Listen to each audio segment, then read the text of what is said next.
மத்திய மாநில அரசுகளின் நலன் திட்டங்கள் தொழிலாளர்களுக்கு கிடைக்கிறதா? மத்திய மாநில அரசின் திட்டங்கள் தொழிலாளர்களுக்கு கிடைக்க இந்திய தேசிய தொழிற்சங்க கூட்டமைப்பில் உங்களை இணைத்துக் கொண்டால் எங்கள் தொழிற்சங்கம் உங்களுக்கு தேவையான அடிப்படை வசதிகளை செய்து கொடுக்கிறது. தமிழகத்தின் 38 மாவட்டத்திற்கும் மாவட்ட மாநில கிளை ஒன்றிய நிர்வாகிகள் தேவைப்படுகிறார்கள்.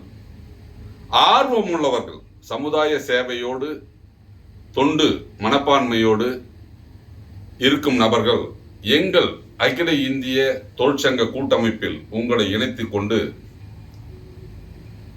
உங்கள் பகுதியில் உள்ள ஏழை எளிய மக்களுக்கும் தினக்கூலிகளாக வேலை பார்ப்பவர்களுக்கும் தேவையான அடிப்படை வசதிகளை செய்து கொடுக்கலாம்.